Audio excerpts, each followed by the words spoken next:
Good morning, everybody. I think we're in good shape to start. I know some people will be trickling in as we start. My name is Samuel Maimbo. I'm the Acting Senior Director in the Finance and Markets Practice here within the bank. It's a great honor and privilege to welcome you to what I certainly consider to be the most important session during this forum. And I'm not saying this only to flatter my distinguished panel, but I honestly believe that working in this space with fragile countries, unless we plug the hole with illicit financial flows, it's as good as trying to ferry water in a bucket full of holes. And I think here at the bank, this is a global phenomenon which disproportionately affects those countries that have been afflicted by fragility, violence, and conflict. The reason this is so is because financial flows tend to have a very prominent role in both before the conflict, sustaining the conflict, and preventing us from making lasting peace when it comes to conflict. The World Bank has been unequivocal in its support for combating these flows. There's been numerous statements and fora where this has been the case. And I think today what I'm looking forward to from this panel with a very interesting resumes and background is to get practical with some of the challenges that we face. Just off the top of my head, I think the three that I'm particularly interested in learning from the panel, first and foremost, is the issue of data. How much are we really talking about? This is a topic that lends itself to sensational, journalistic, large sums of money. But at the end of the day, it is true, we do have to grapple with some figures, because if we can't measure it, what are we doing? I'm currently reading a very interesting book by Tom Wainwright called How to Run a Drug Cartel. I'm surprised at how relevant it is being acting director and manager in this institution. But the reality, the one point that he makes is that unless we get to grips with the sums of money, the way we target our interventions can sometimes fall flat. So I'd be very interested to hear what the panel has to say in that regard. The second is, what do you do about it? I think it's quite easy to get consensus that this is an important topic, that we have to do something about it. But in practical terms, what can we realistically do about it? Are we using a teaspoon in a sea? The third point, I think, which is relevant for this forum is in the context of fragility, where the governance structures are already weak, where the laws and institutions that we traditionally use to address illicit flows are already fundamentally undermined. Is this a battle worth fighting?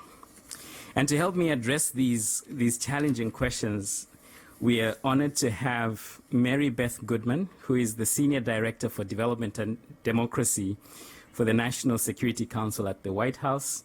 Not too far behind, she was also Director for International Economic Affairs at the National Security Council at the White House, particularly during the Arab Spring.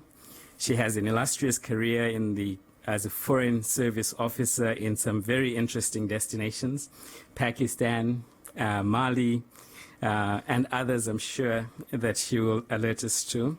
She's a lawyer, we forgive her for that.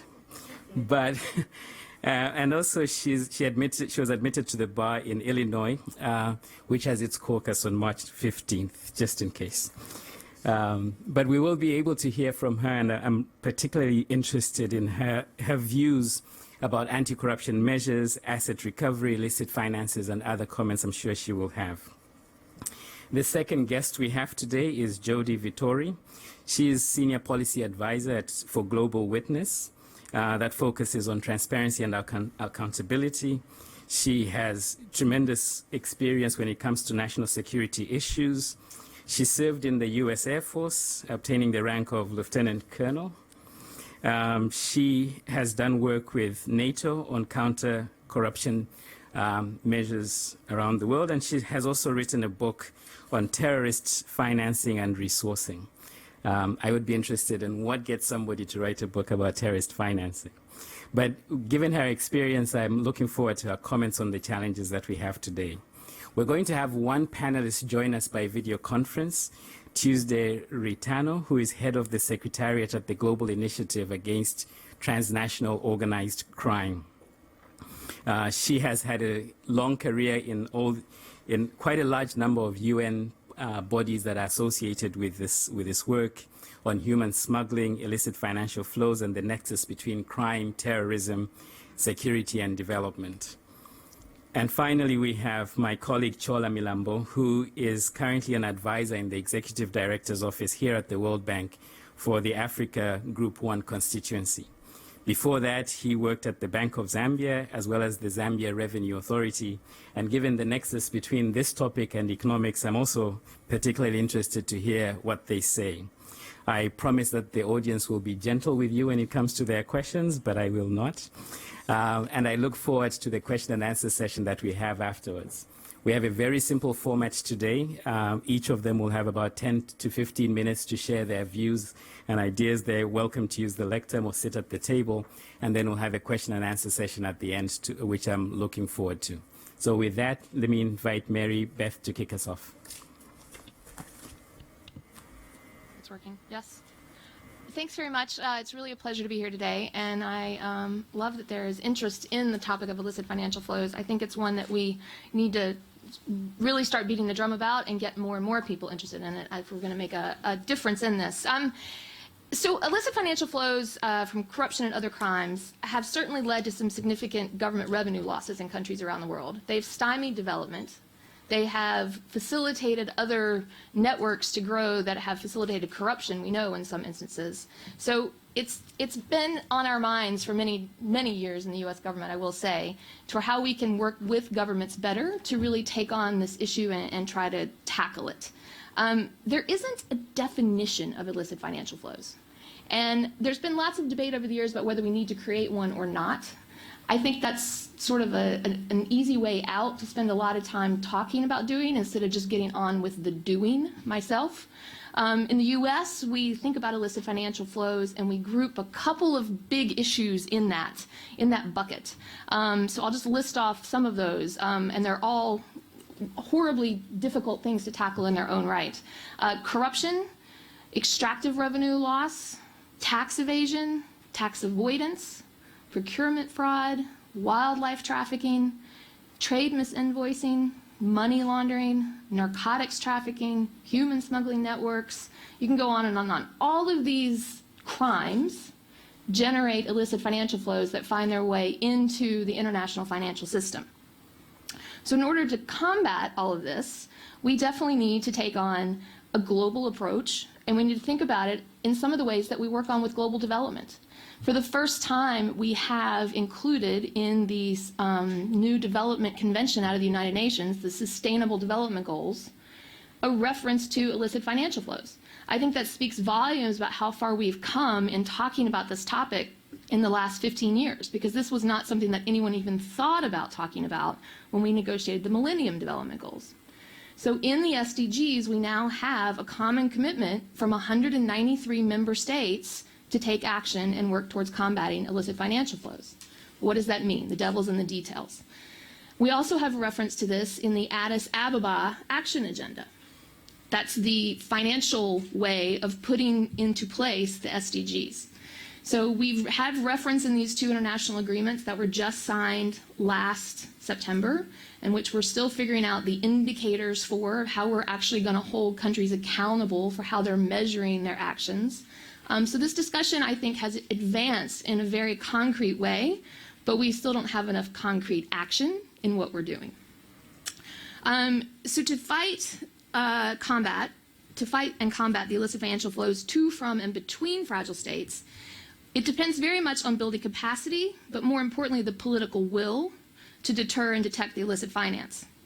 We need to be able to enable the gatekeepers of our international financial system to be better positioned to identify the illegal proceeds and to keep them out.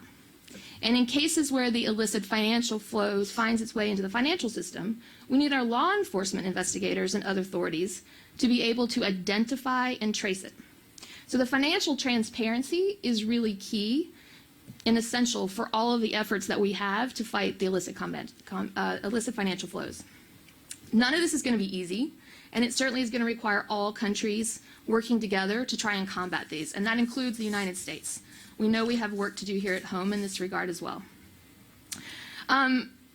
One of the things that we have tried to do in the U.S., and this is coming directly from discussions that we've had with many of our African partners, the African Union, I think 2 years ago now, had former President Mbeki from South Africa and a high-level panel that developed the AU's work on illicit financial flows, and they did a high-level panel report.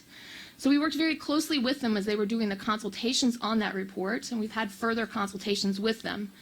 But to try and help actualize and follow through on some of the recommendations in that, when we had our Africa Leaders Summit here in Washington in August 2014, one of the things that came out of that was a commitment from the U.S. and the African leaders to do more on illicit financial flows. So we created something called the Partnership on Illicit Finance, and that is being led by President Obama and President Macky Sall of Senegal. So this work has been ongoing, and just this past week, we actually had our first sort of formal meeting to follow through on all of the work. We now have a list of countries who have committed to work with us under this, and I'll just read off the countries for you. So it's Kenya, Niger, Burkina Faso, Kenya, Liberia, Mauritius, Sierra Leone, and we have interest from Lesotho, but they haven't officially joined yet. So if anyone is here from Lesotho, you can help push your government along a little bit. Under this partnership, the United States is working with these countries to put together country-specific action plans that will help the government do more to combat illicit finance. And it's intended to purposely include government as well as civil society actors, so that there is a more comprehensive push and a more comprehensive look at this. So as I said, last week in Dakar, we had our first meeting. It had very strong participation from these countries, as well as civil society, as well as experts from the World Bank and the African Development Bank, who are also going to be critical in helping to do this. The membership of the partners is still open for others to join, so we do welcome and have open invitation for anyone who wants to try and help us with this. The idea behind this is for African leaders to show the political will, and then for donors to come in with some expertise and some capacity building to help them implement these reforms. We are all working, including the United States, to develop country-specific action plans that we intend to have transparently available so that we can do a stock taking of where we see some of the biggest gaps in our own countries. So again, that there is this opportunity for some capacity building and for some work to follow through. So while the PIF isn't the PIF, everything in Washington requires an acronym. So the Partnership for Illicit Finance on Illicit Finance is called the PIF. It's not limited to fragile states by any means, and it is no way are we labeling these countries as fragile states. But it is one of the concrete ways that we've seen some governments step forward in recent past to start taking some action and to identify some of the gaps in their economies and the gaps in their systems where these illicit financial flows are seeping through. So beyond that, and certainly not just is our work limited to Africa, beyond that we're working multilaterally through many of the international organizations, including with the World Bank, the OECD, African Development Bank, the Organization of American States. There are a lot of multilateral activities that are going on around the world to try and raise the profile, raise the discussion level, if you will, about illicit financial flows. Some of the work is labeled illicit financial flows, and some of it is labeled under some of the other banners that I mentioned, whether it's wildlife trafficking or corruption. The base erosion profit sharing, BEPS as it's called, that's a big effort that's underway globally to talk about tax evasion, tax avoidance. Some of that work was recently highlighted in the G20 communique that just came out maybe 2 weeks ago now. FATF, that's another regional and international bodies that continue to do a lot of work on the anti-money laundering front. That's the Financial Action Task Force, which has done a lot of work looking at the illicit financial flows. I think there's a lot of effort underway. The problem that, as we see it, is really getting the political will to follow through and take action on some of these commitments. The data point that you mentioned is so incredibly important because we simply don't have numbers for how bad the magnitude is for this partially because it is across so many different systems within a country.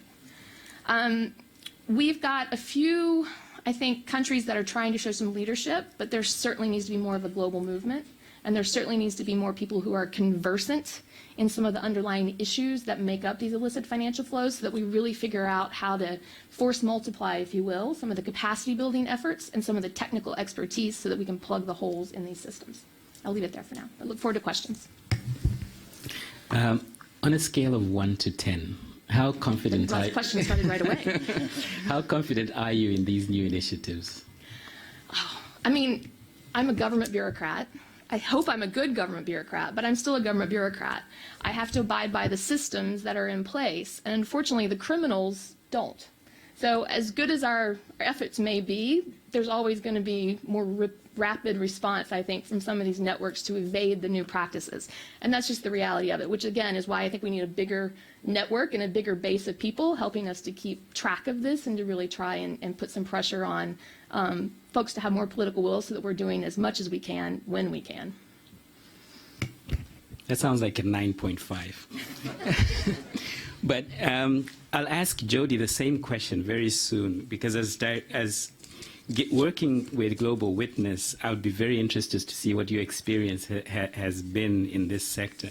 But before we get to you, I want to ask Chola to speak to the global and economic importance of this topic, why it matters for our developing countries in Africa in particular. And if I focus on a couple of things that Mary Beth highlighted. One was the practical point of, yes, we've got data issues, but let's get going, let's do something. And I think that is a highly important issue.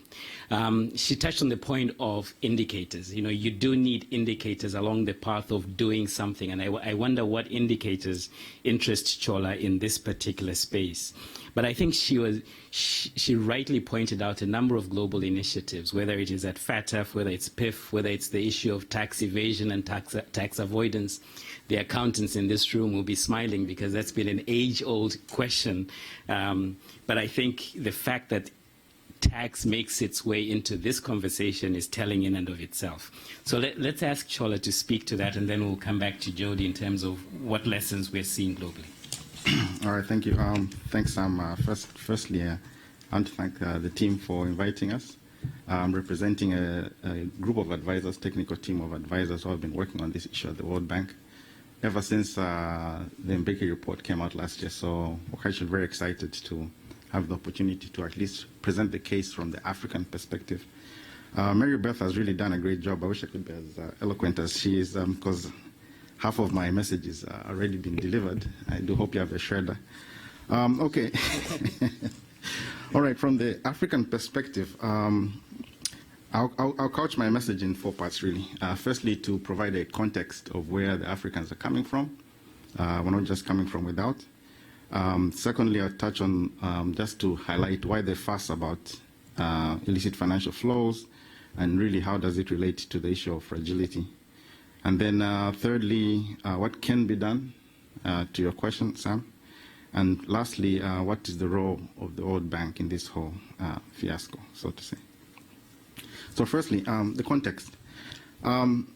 Africa, I'm sure we're quite familiar with the narrative that Africa is rising. Africa is rising indeed, and anybody who's familiar with the trends in Africa, who goes back and forth, will see that it's a changing continent. Every time you go, you come back, you see different things in some countries. Just from the viewpoint of an economist, really, if you look at the numbers, the economy of Africa has been growing rapidly, around 4 or 5%. This has led to an increase in per capita incomes of about 2% on average per year, from about 2,400 in year 2000 to about 3,550 by the year 2015. We have countries like Zambia, which really has seen a 5-fold increase in its per capita income over the past 15 years, catapulting it into lower middle income status. But you still have the problem of poverty, and that's really another striking thing that hits you when you look at the numbers, that the poverty numbers do not reflect the improvements, the robust growth that Africa is going through. Again, back to the statistics, 1999 figures, 58% of the population had there was a head count of about 58% of the population in poverty, below the $1.90 mark. By 2012, it had only reduced to 43%. In actual fact, unlike in other regions in the world, Africa's poverty numbers have increased actually in nominal terms. 389 million people are below the poverty line by 2012, compared to 374.6 million people around 1999. So there's a serious problem there. The question is now, as we enter the SDG era, is how can this be reversed? And clearly we need a big push. We need a very big push to see success in attaining the SDGs and other developmental objectives that the continent has. However, we see that the financing gaps the continent faces are quite severe. We hear a lot about the financing gap in infrastructure of about $90 billion a year required just to get Africa back on track. I mean, that's the 2010 estimate.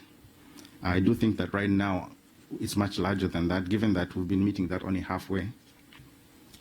Huge electricity deficits. Only 1/3 of households in Africa have access to electricity. In the rural areas, it's even worse. In countries like Zambia, I'm more familiar with Zambia, it's 3% in the rural areas. We have gaps in education and in health. I mean, clearly it came out in the financing for development discussions. External assistance is important for fragile countries. However, we've been seeing a decline in real terms over the years in countries' aid budgets, which is really a concern.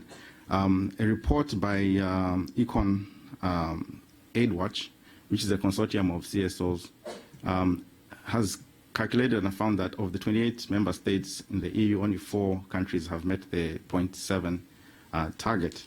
And the projections are that these numbers are likely to decline. So we're facing a serious financing challenge here. We do, nonetheless, Mary Beth, look forward to a robust IDA this year. Very important for fragile countries, because for them, that's sometimes ODA is the only financial inflows that they have. Now, in terms of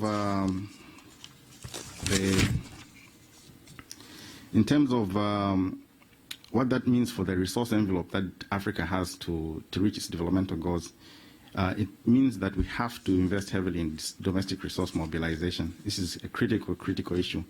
It was an overriding theme at the FDD, the Financing for Development conference held in Addis Ababa last year. And it was clear from both the developing partner side and from the developing country side that countries need to enhance their domestic resource mobilization efforts.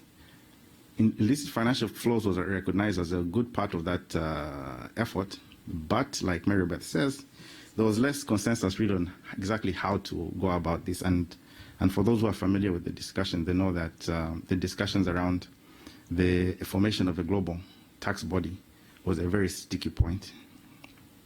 Others have dubbed this as a missed opportunity, but nonetheless, as Africans heads of states and as Africans general, we do want to move aggressively on this front. Just some background, in 2015, African heads of states endorsed the Agenda 2063, which is really a long-term vision to have Africa be self-determined, be transformed by the year 2063, which is the 100th anniversary of the African Union. Now, a key part of that is that countries must determine their own destiny. You know, if you're going to determine your own destiny, you need to have a resource envelope that you can control and is quite reliable. And in that same regard, they appointed, they endorsed the report by former President Mbeki, which highlighted the problem of illicit financial flows. So now in the statement from the Africa Agenda, it is very explicitly clear that IFFs are a big issue, and African countries must work to stop the problem. Now, why the fuss about illicit financial flows? And this is where the numbers comes in. Clearly from, if you look at domestic resource mobilization, in Africa, measured by the tax effort, that is the share of tax revenue to GDP, compared to other regions, the tax effort is much lower in Africa. For most developing regions, you have it around the threshold of around 20% or higher. In most African countries, this ranges between 11 and 16%, and generally it's much lower for fragile countries. So we have a problem and there's a lot of scope to improve domestic resource mobilization. Now, when you juxtapose those numbers, our development numbers, against our low DRAM, the domestic resource numbers, against the amount of, and this is where the numbers comes in, Sam, the 50 billion estimated by the Mbeki report annual loss in misinvoicing alone, you tend to sit up, all right? You tend to sit up. By other estimates by the Global Financial Integrity, this number is even larger, that the developing world loses about $1 trillion every year due to illicit financial flows of various forms as defined by Mary Beth. So there's a problem here. We are losing a lot of resources, and we have a developmental challenge. Now, just to put the 50 billion in context, $50 billion a year is greater than the $46 billion that Africa received in ODA in 2013. 50 billion is greater than the combined GDPs of Zambia, Zimbabwe, and Malawi, which, for those who are familiar with history, were once under a single government. So 50 billion is a lot and can have quite an impact. It is expected that this number is expected to grow, unfortunately, with improvements in technology and the ease at which money can move across borders. And of course, increases in fragility. It's possible that we may see this number only increasing even further. As regards the developmental impact, it's quite obvious that there's a loss in revenues. Mary Beth highlighted that. There's a loss in revenues, the provision of basic services are lost. But there's also an effect whereby you lose the multiplier effects that could result from funds which are spent within the country. So that's a loss which is not too obvious to others. So we have a leakage from the economy, which could take away from economic activity and take away from jobs. There are other governance implications, which is quite appropriate for this discussion. Illicit financial flows really compromises the social contract that is there between citizens and governments. And the social contract really is the basic fiber that creates cohesion within a society, and that's really, really cardinal. In the first place, by failing to provide services in certain areas of the country, we may see pockets of vacuums where the government is just not present because of lack of resources. That creates an opportunity for elements to enter that place and perhaps extract resources, especially where the resources are. So we have a problem where we have illicit financial flows creating budget deficits, that translating into lack of provision of services. We probably see cases where rebel groups can enter certain areas and continue to extract resources. And we see cases like the DRC is a particular case of concern, Eastern Democratic Republic of Congo. Then there's also the issue of the dependence on aid inflows that IFFs may lead to. Countries that are unable to finance their development internally would have to borrow externally or internally. Borrowing internally, of course, has its effects on the financial markets, depending on the interest rates. Borrowing externally creates external debt with its implications on capital flows and the attractiveness of a country. But over the longer term, it breaks the linkage between those who pay tax and those who extract the tax. And therefore, you find that in some countries, citizens are less sensitive to tax increases. And that's really important to have a really tight social contract. I believe history gives us some evidence on this, especially the history of Mary Beth, when it comes to taxes and creating a cohesive society. I think Boston Tea Party gives us some evidence there. But yeah, all right. So what can be done about it? There's a role for both countries and the international community. From the country viewpoint, the countries must firstly have the political will to address this. Now, this is a very complex issue because what happens when the incentives within the country are not aligned with taking a strong stance on this issue. I think it's a problem which is not just associated with dealing with illicit financial flows, but really it's a general problem when it comes to the issue of development. That how do you enforce reforms in a country whereby the political will is not well aligned? And that's really an open question which I don't really have a clear answer to that, but I can say that citizens' engagement will be very critical. The role of civil society can be very important. Countries will need to invest in capacity, invest in their tax administrations, invest in setting up a financial intelligence unit that can cooperate within the various units internally, across various institutions, and be able to undertake complex forensic audits on extractive companies. And I think for FCS, that's really a critical thing. We bring more transparency to the issue of the extractive sector. There's need for countries to collaborate with external partners, and there are several mechanisms. Some are yet in the formative stage, like the African Tax Administration Forum. There's the BEPS programs. There's the Global Forum, the EITI. Of course, there's the IMF, the World Bank. I think there's a movement, like Beth had pointed out that there's a movement towards more effort in this area. Do we have examples of what countries themselves have done? There are a few initial examples. In the case of Uganda, we have some reforms which are taking place, legal reforms, so try and address money laundering and other forms of concerns. In Ghana, there's been tax modernization. In the case of Tanzania, which has found vast resources off the shore of its coast, it has taken a more cautious approach to the awarding of contracts. And that's really another area where the World Bank can be instrumental in assisting countries with contracts. What can the international community do? Just quickly.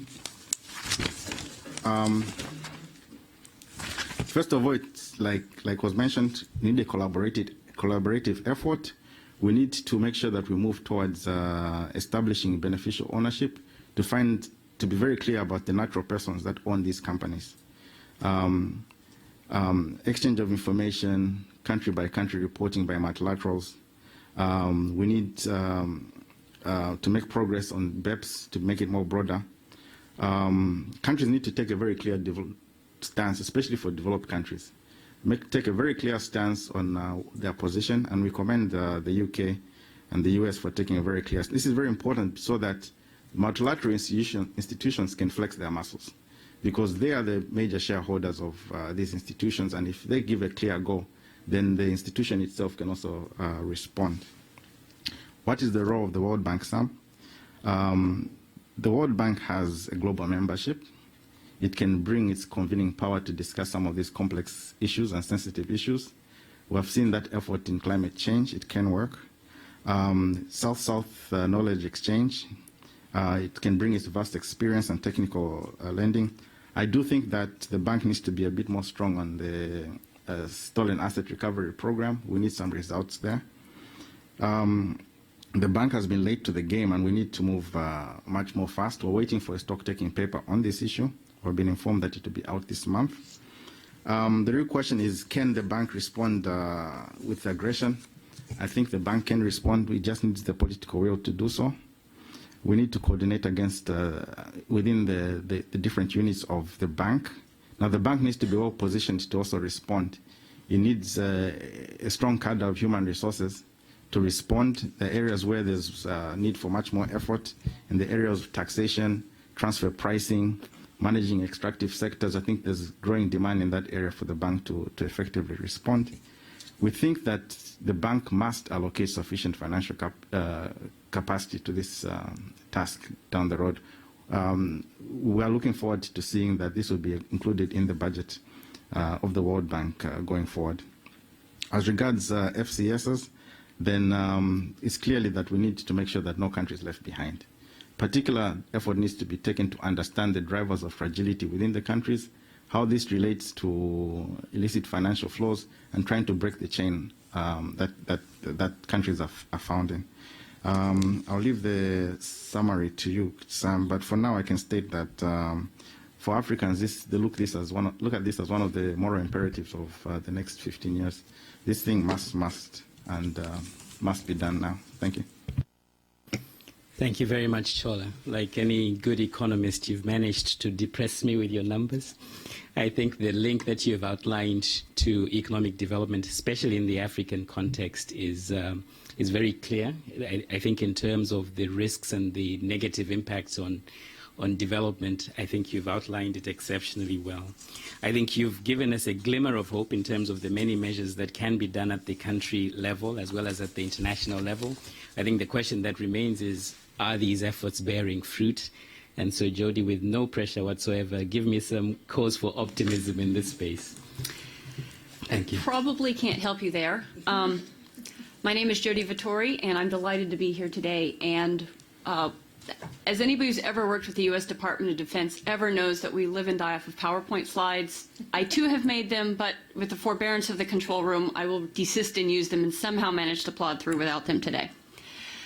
Global Witness has been working on the issues of natural resources, conflict, environmental damage, and corruption for over 20 years. They got their start when our founders investigated how groups like the Khmer Rouge were using illegal timber exports to fund being the Khmer Rouge, and we're primarily famous for our work on blood diamonds and conflict minerals.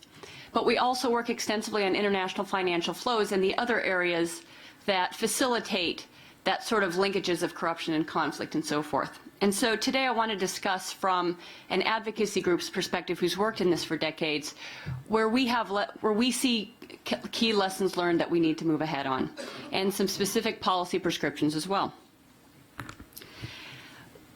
In the area of international financial flows, I think Chola's done an excellent job of giving us the very depressing statistics. But I would like to bring it above the issues of just the lack of capital development for budgets for development, which is hugely, hugely important. But also point out that these illicit financial flows are the secure slush funds that are capable for all sorts of malign actors to engage in all sorts of malign problems. Everything from authoritarian and semi-authoritarian governments to maintain their holds on power, to transnational organized crime networks, mafias, for example, insurgent networks, terrorist networks, and so forth. So the role of illicit financial funds goes beyond the development issues, which are substantial and not to be understated, but into much larger issues as well.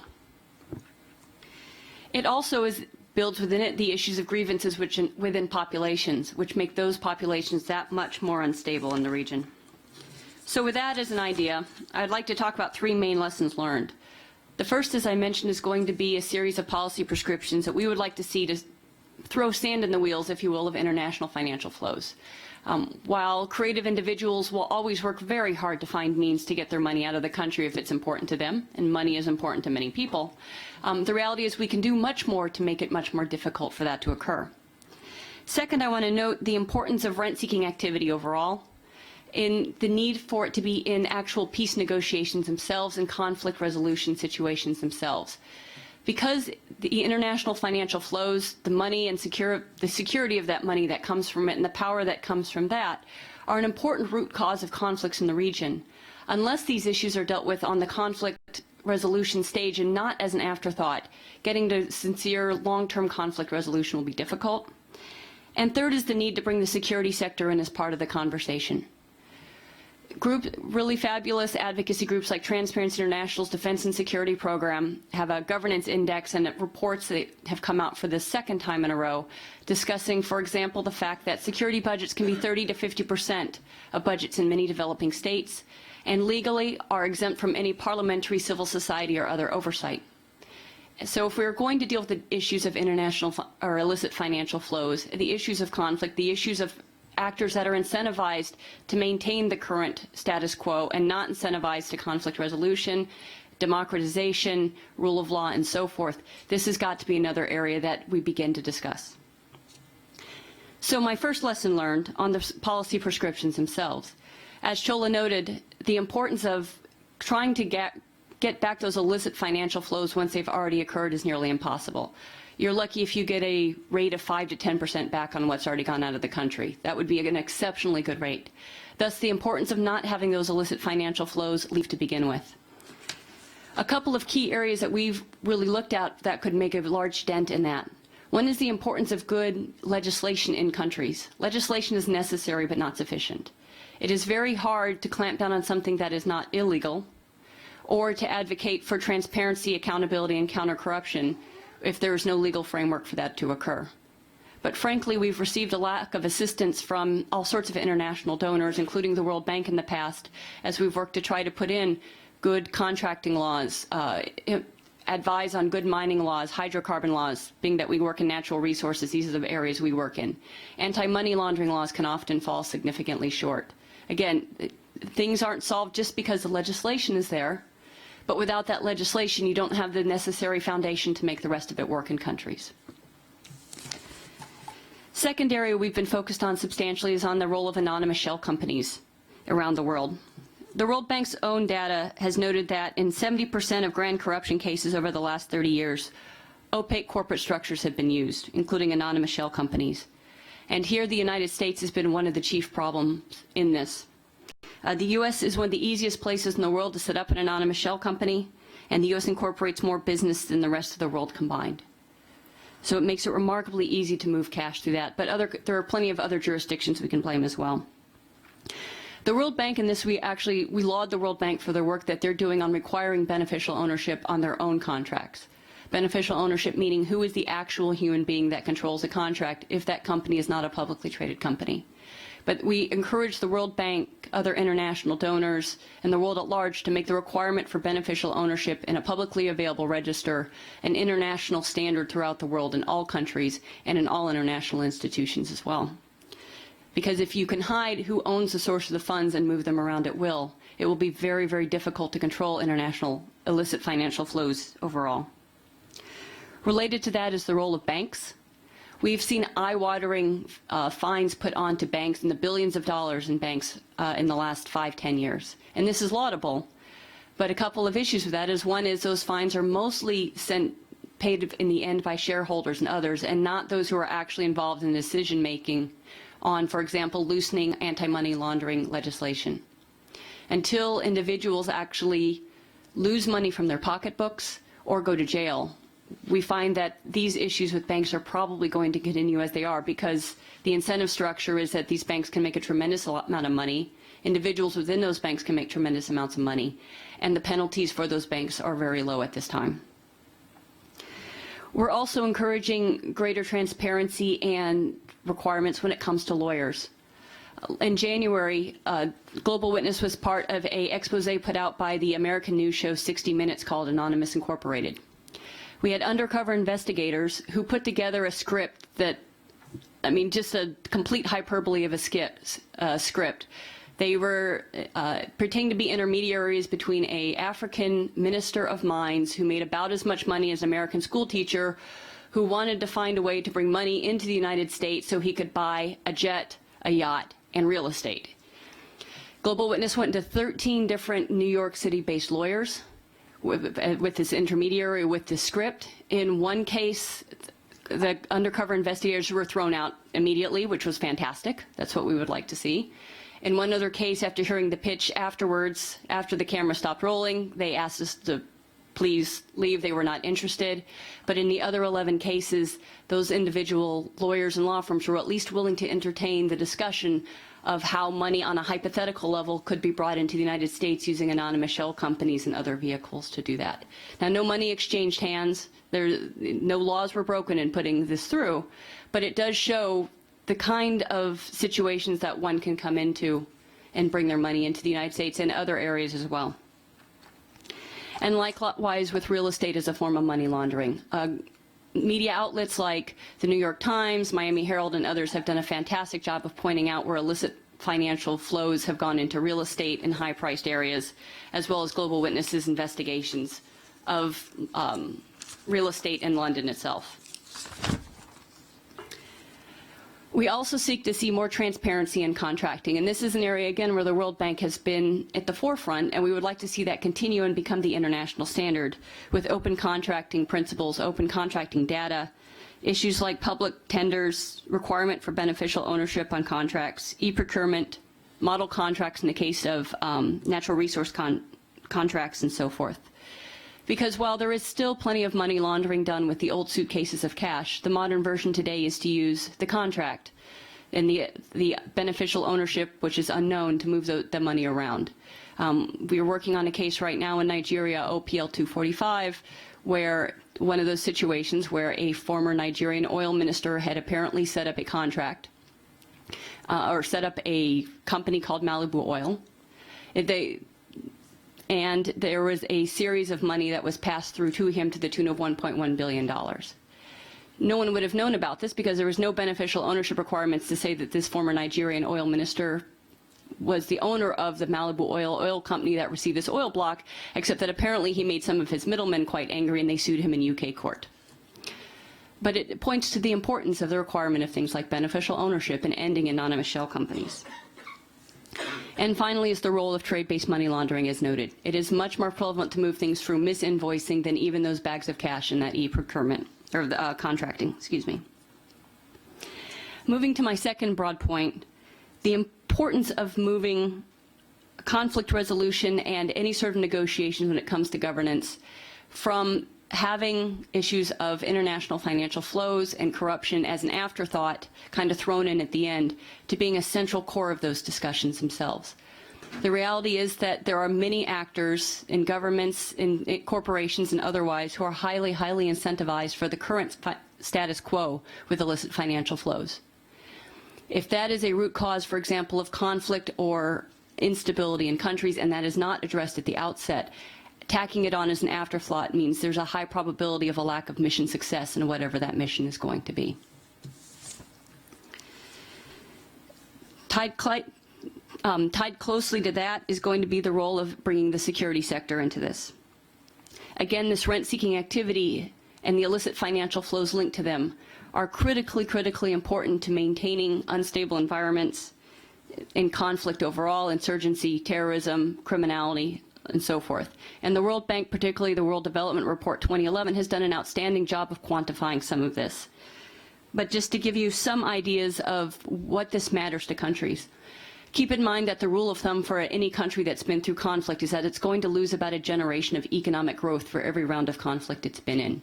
Trade ties will generally take at least 20 years to be reestablished in these situations.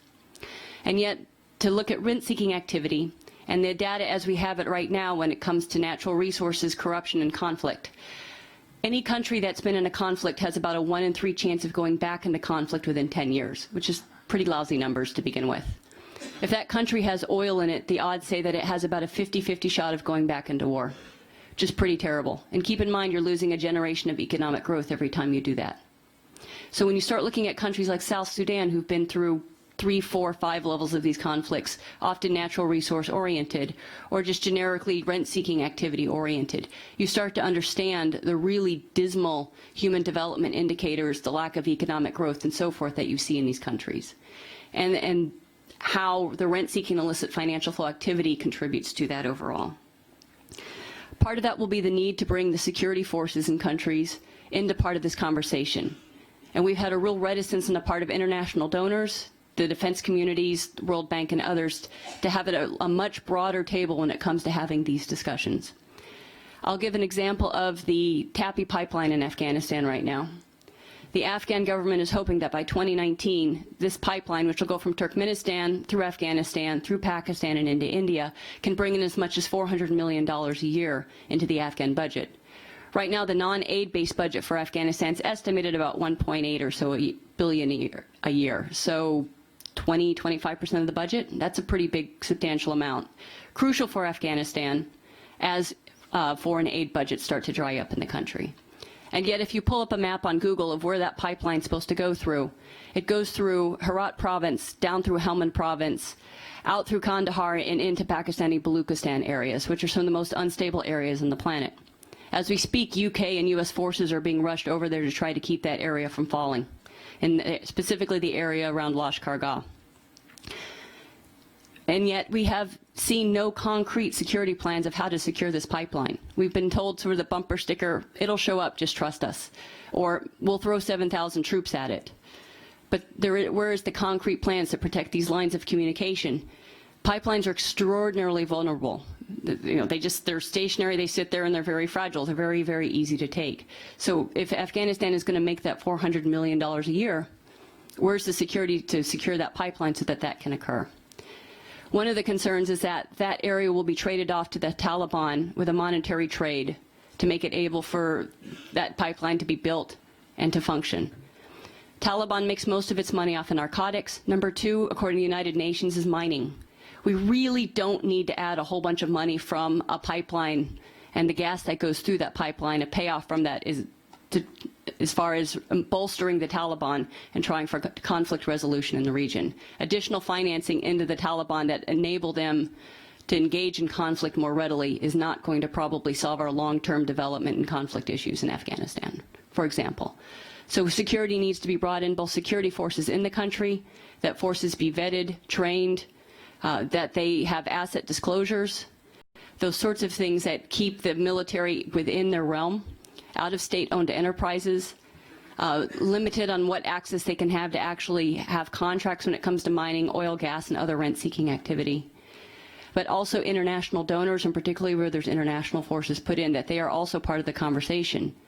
Because when the World Bank and other organizations put in these great infrastructure and other development projects, if they aren't adequately secured, they become something else to fight over and another source of illicit financial flows. So we strongly advocate that that be added to the conversation.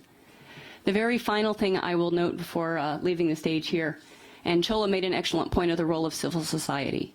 But civil society right now is under increasing pressure overall in the world. It is getting much, much more difficult for civil society to do its job.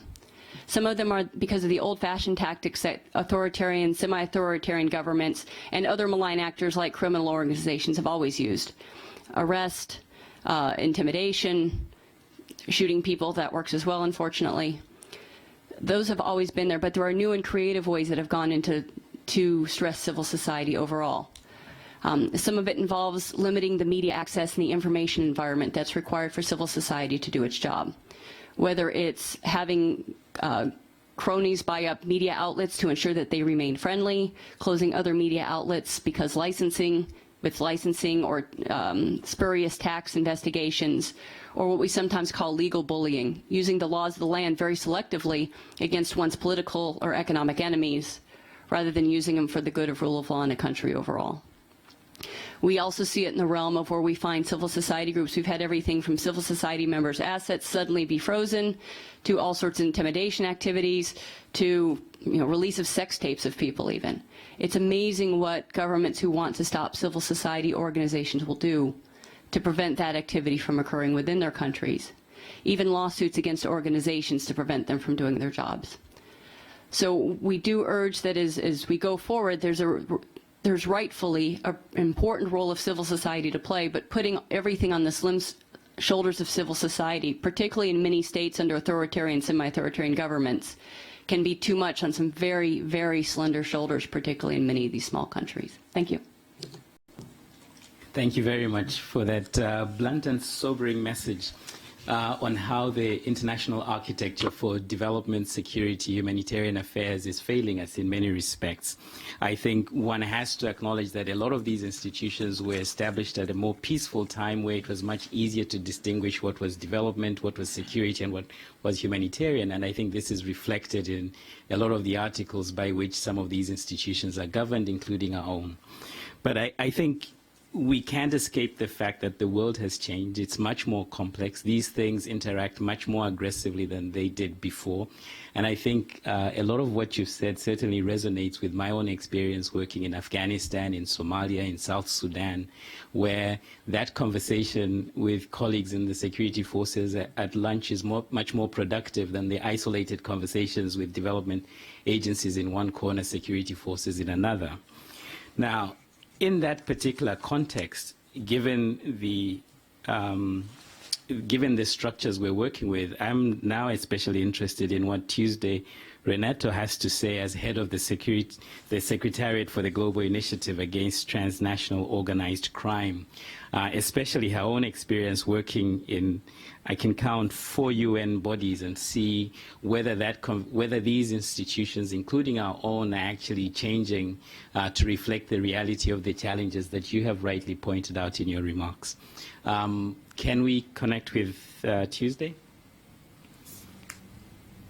Hi, can you hear me? We can hear you. We can't see you yet, but we can certainly hear you. It's probably for the best. Not at all. Please go ahead. Thank you.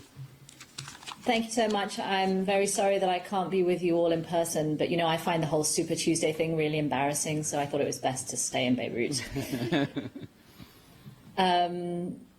I was asked to come here today to present essentially around the findings of a study that we, the Global Initiative Against Transnational Organized Crime, have been doing for the OECD DAC on illicit financial flows and criminal economies in West Africa. It was a natural extension for us, certainly as an intellectual exercise, looking at how illicit financial flows interact in the criminal sphere, often one which is pushed aside when the focus is on larger scale flows through trade mispricing or other mechanisms that my colleagues on the panel have spoken to today. But it was not necessarily a natural extension for a number of the people who've been reading our report and who've been working with us on the process going forwards. The DAC Secretariat has a standing body on illicit financial flows. Largely and up until now, it has been focused very intensively on looking at the kinds of instruments that have been discussed already on the panel. To look in specifically at the criminal domain was something new. But they felt that certainly that looking at criminal economies, looking at illicit practices, criminal networks perpetuating drug trafficking and other forms of crime were an area that were being missed, and often these are the ones which have a more potent impact on some of the fundamental development issues that the OECD DAC Secretariat was concerned with. What we found, for example, was when you're looking at some of the questions that were posed to us on how do we measure the scale, how do we measure the magnitude, how do we measure the impact, what indicators should we be using to discuss this question of illicit financial flows. And certainly this is a question that's very high on everybody's agenda this year as we look at indicators around the Sustainable Development Goals. Would using the sort of classic understanding of illicit financial flows, though as it was pointed out, this remains a undefined term, would that be good enough for development actors to really see this as a call to arms, to understand that illicit financial flows would impact on their mandate, not only on those who are responsible for financial transparency and inclusion? So the exercise we were asked to go through was to look at illicit financial flows and criminal economies in the context of West Africa. West Africa was selected, I think, in part because it is the region of the world that receives the highest levels of ODA globally, but it's also perhaps one of the areas which is most fragile, where the impacts of all kinds of diversions from development are most keenly felt. The process that we went through was pretty comprehensive. We've been doing this for more than a year. And we looked at 13 different forms of criminal economies that are prevalent in West Africa, everything from oil theft, human trafficking, arms smuggling, cybercrime, illicit logging, some of the things that have been mentioned in the conversations that we've had today. And we, I would say serendipitously now, divided these into 3 categories. We looked at illegal acts, those acts that are always illegal no matter in what context you would define them, and anyone involved in them would be automatically doing something illegal, so there's things like drug trafficking. We looked at natural resource crimes, so those crimes that were enabled or involved commodities that were sourced within the region. And then we looked at a 3rd category, which was trafficking in normally legal goods, so goods that you would find a market for, but which are being transacted informally or illegally or illicitly at some point along the supply chain. They may be counterfeit, for example.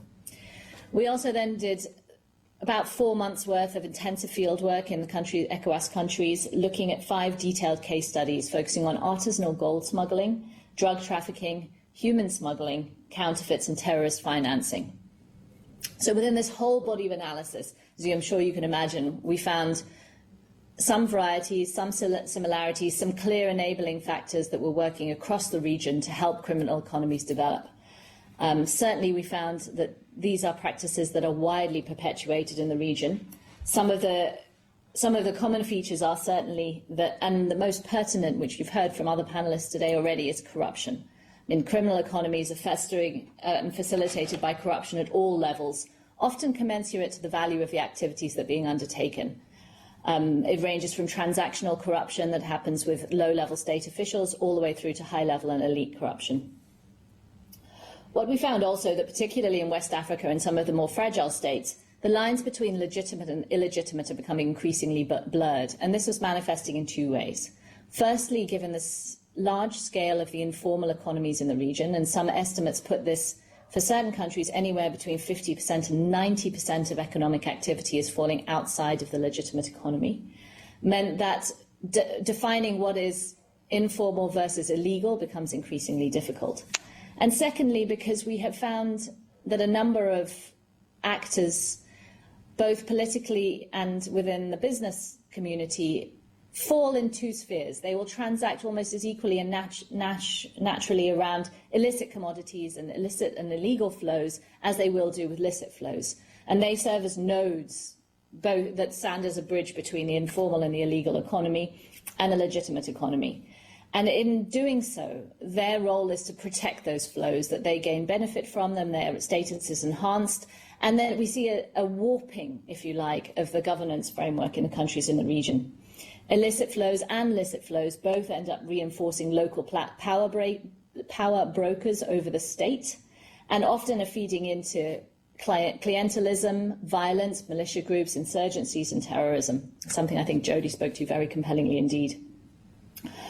So, I mean, one of the conclusions that we came away with, which was a little bit sad, I think, perhaps, was that if we are to sit down and fundamentally try and address illicit flows in this context, firstly, a lot of the tools that we normally bring to bear are not very useful.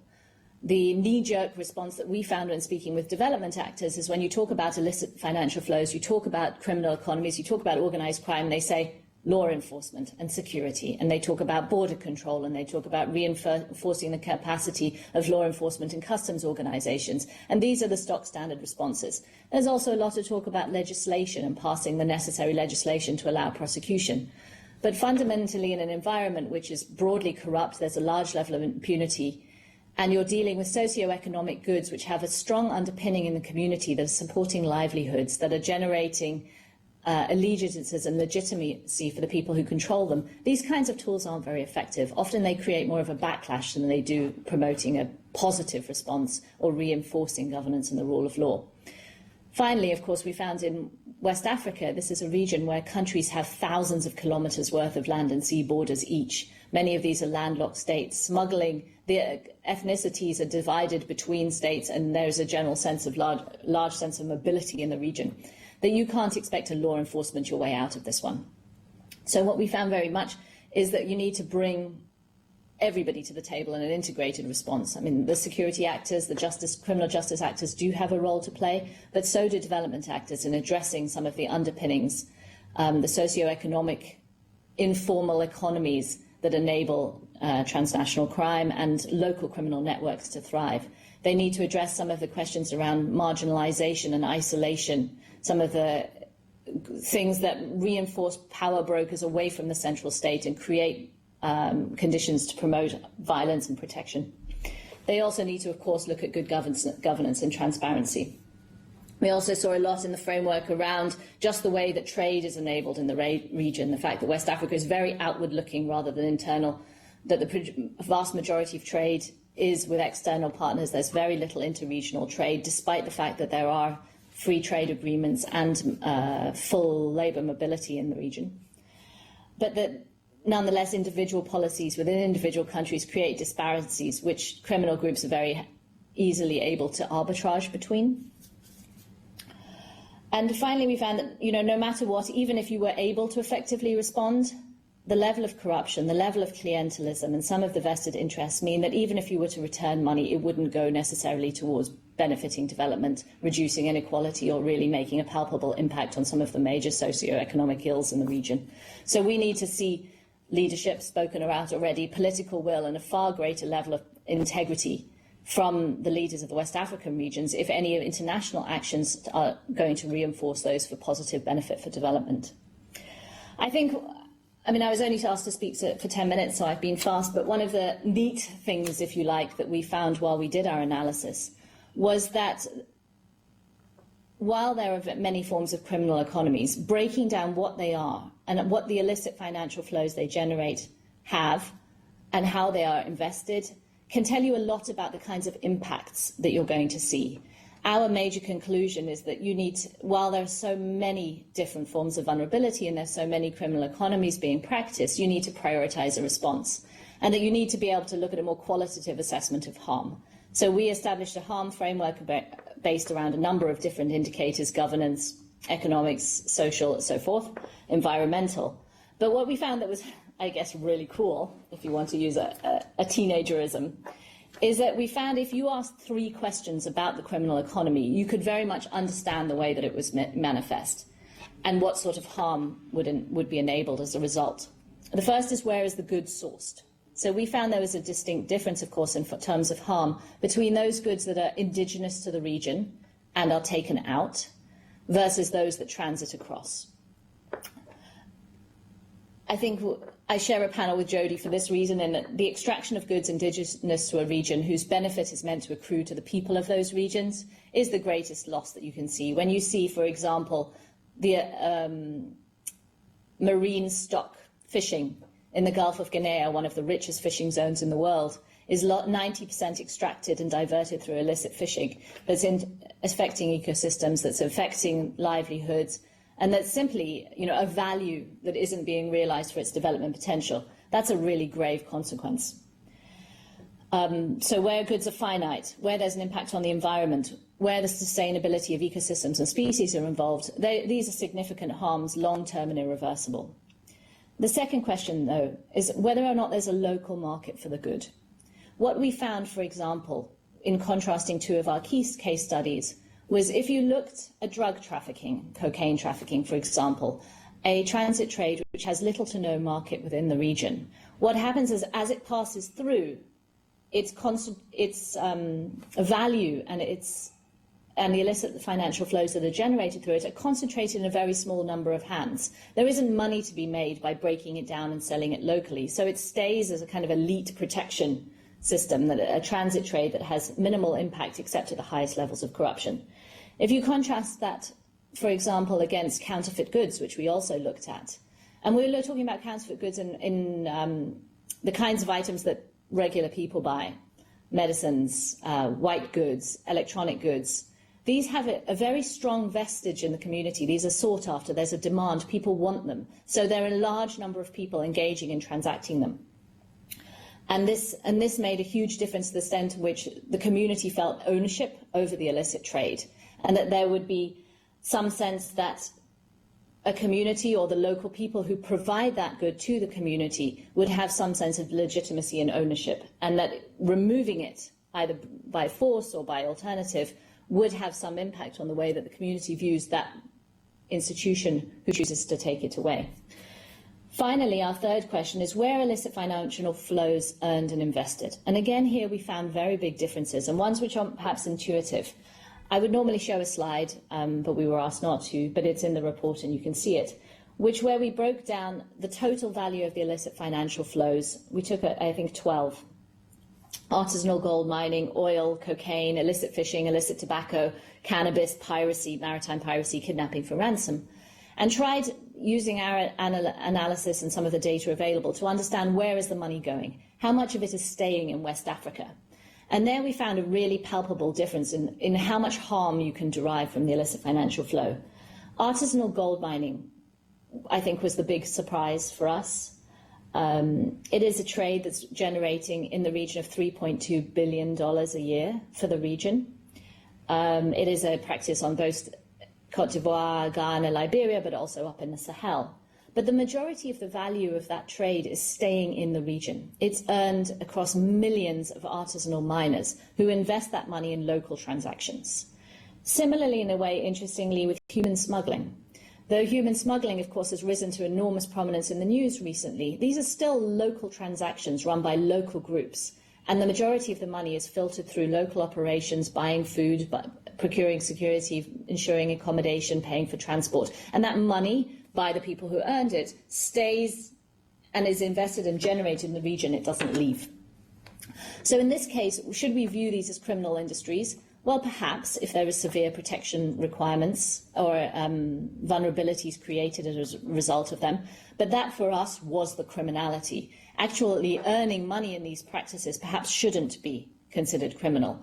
And what we found certainly is there's a great deal of discrepancy between what is viewed as criminal within the region versus what we, with the international community, with our norms and standards and protocols, would consider to be criminal behaviour.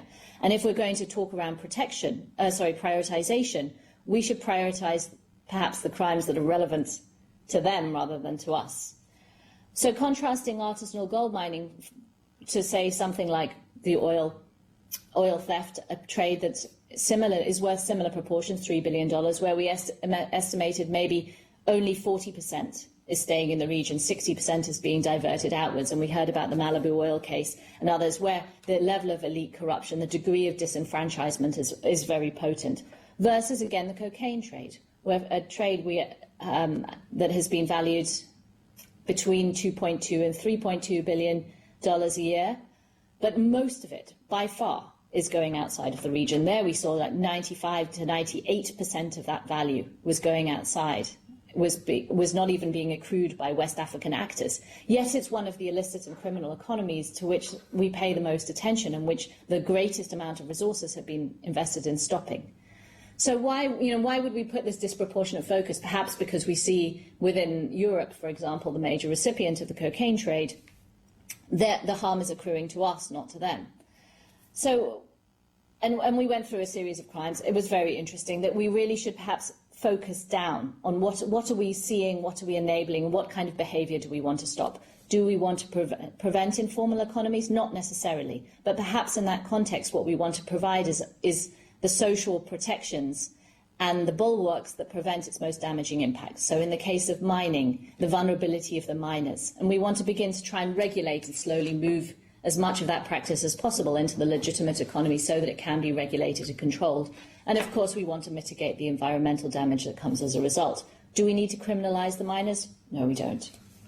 By contrast, when we look at the oil trade is the diversion of oil from Nigeria is partly transactional, a lot of small operators who are using the oil on cross-border smuggling and making local profit, versus those who are diverting it in large quantities or taking it out of the region. Or do we want to focus on the cocaine trade, which is creating high-level corruption? And there, of course, your instruments are different in each case. So where we saw the need for an integrated response, which had to be commensurate to the kind of harm that you were seeing, and therefore the actors who were brought to the table to respond to these kinds of issues needed to be different.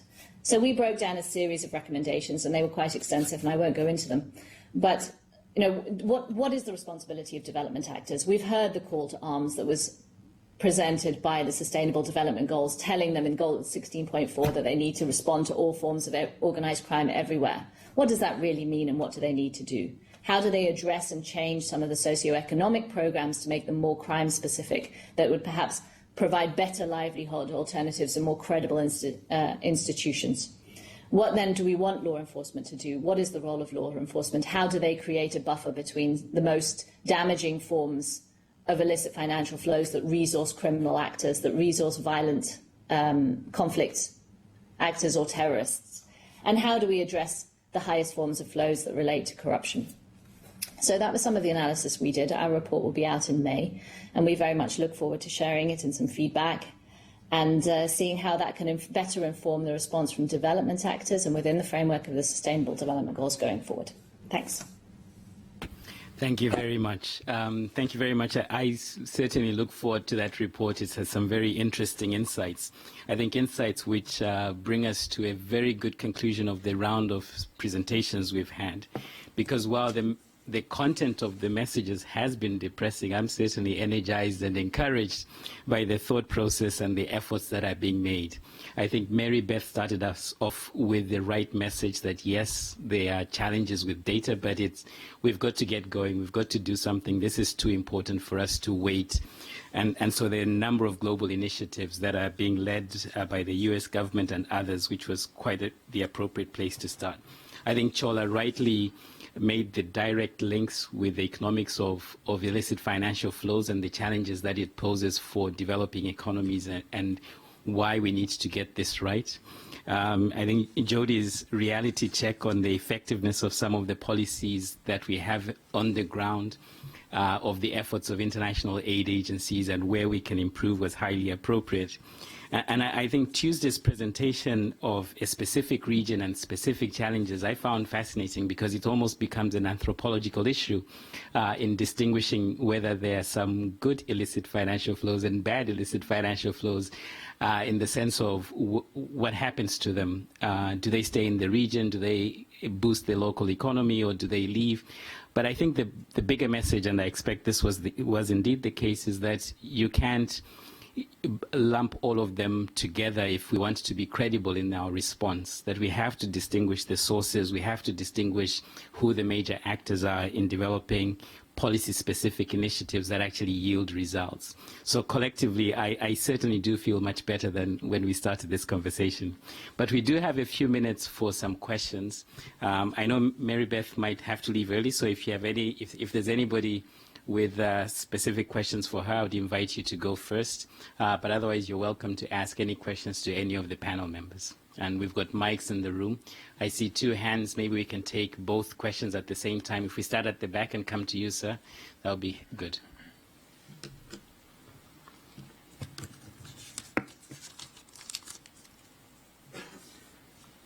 If you could just introduce yourself before asking your question, that would be helpful too. My name, is it on? It is on. Yeah. My name is Fridtjof Thorkildsen from the Ministry of Foreign Affairs in Oslo. Thank you for extremely interesting introductions. And I think the illicit financial flows actually touches upon the most fundamental problem we have in the kind of functioning of the international economy today, not only in fragile countries, but in all countries. It's an international phenomenon that is maintained, that has been discussed in the G8 meetings, in G20, in the group of G77, in Addis, the G77 wanted the UN to take a much more aggressive role on the IFF than actually a lot of countries, Western countries, accepted. So my point and question is actually, I will just tell you one thing. I was secretary to a governmental committee in Norway in 2008, 2009, on called tax havens and development, where we studied the issue of the role played by the tax havens, or somebody call it offshore financial centers. That sounds a little, light up. The point was that the committee, governmental committee, worked for a year, went even to Mauritius and studied a lot of statistics and so on. In my mind, the problem is not so much how much is it. We know it's a lot. So we don't need a big debate on how much it is. But the conclusion of that committee was that you cannot solve this as a kind of bilateral issue. You have to have an international convention regulating the harmful effects of tax havens. That was the, to put it very simple, the main result of this. So my question to the panel is actually, first, do you agree that that is necessary? And secondly, what role could, for instance, the World Bank play in showing the harmful effects of the existence of tax havens? And just to point at one very recent issue now is the Google's tax issue with the United Kingdom, where actually United Kingdom accept Illicit that Google pays only a small fraction of actually what they have earned and should be taxed for. And this is a debate also between EU and UK on this issue. But it's important for all of us. But the issue, my question, what can be done? The very positive thing that I think pointed out by the panel is that it is now built into the SDG 16 as a target for 2030. So we have 14 years to try to really change something here. Thank you. Thank you very much. Let's take the second. Thank you very much. My name is Achim Wennemann. I'm heading the Geneva Peacebuilding Platform, which is a network of peace negotiators. I would like to emphasize the importance of Tuesday's work and build on her presentation of having perhaps a bottom-up understanding on the way one deals with illicit flows. Over the last 2 years, via various of our network members, we have been able to, in fact, look at what are the possibilities of negotiated access to organized crime and to illicit flows. And it was fascinating to see the possibility to think about practical advances in crime prevention and also the reduction of illicit flows by having political strategies of negotiation and mediation being employed. And specifically, the political makeup of many conflict-affected and fragile states, where criminal interests are absolute part of the political fabric of the state, makes some mediators, in fact, say that these negotiations are state-to-state. So it's very important to think of criminal economies not just as something a part of the state, but being absolutely integrated into some state politics, which allows the possibility of engaging the issue of illicit flows just much more as a political negotiation. And I would also like to note that there is a lot that civil society can do in this respect, especially to work on the kind of the insistence of transparency arrangement. So coming out of different bubbles, I understand I'm in the Washington bubble, and securitized approaches are somewhat a little bit more important in this town. But having a bottom-up understanding, one also needs to understand the pushback that comes from these approaches and the sometimes unintended consequences of securitizing responses to organized crime. Specifically, there is ample of evidence how this did not work in Central and South America, and there is a lot of emphasis to not repeat the problem of securitized approaches to organized crime in African context at this point. Thank you. Thank you very much. Both very good questions. Mary Beth, would you like to start us off on any one of those that has been asked? There's a lot in that. I think the work that Tuesday's organization and group has done is critically important. Just to have that sort of complexity, if you will, in really trying to understand what is underlying the illicit financial flows and how they move and who the real impact is hitting the hardest. We've seen, I think, I mentioned the partnership on illicit finance that we're doing. We've seen the strongest response from West African countries, and I don't think that is absent their having had those conversations as a part of this study, that they see that this is an opportunity and they've learned more about what is underlying illicit financial flows in their region. So I think this is all sort of the bottom up and the top down finally meeting so that we can do something about this missing middle, if you will, to see where all these funds are going. So I hope the report can be amplified and really do some good to bring more awareness to the issue, certainly. There's been a lot sort of talked about whether it's beneficial ownership or tax havens or the different ways. I am heartened by the fact that people recognize that tax is an important component of illicit financial flows, and that we're hearing that from both developed and developing countries, because that has not always been the case. That has not been something that people wanted to bring into this discussion. It was more previously about anti-money laundering and corruption and that sort of thing. But now we're recognizing that this is a complex issue that is going to require action on multiple fronts from all different types of players, to include civil society. And that in and of itself, I think, shows how far the discussion and debate and all the work that has been done on this issue has come just in the last few years, really. But it also sets a really strong platform going forward as someone mentioned, the SDGs, I mean, we have 14 years left to achieve that agenda.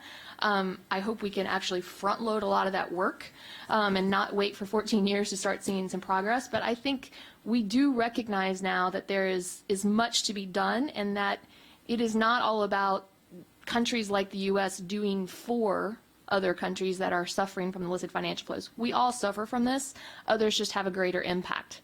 And there's much that needs to be done on both sides of the equation if we're really going to try and show that we can capture these funds and have them used for developmental purposes.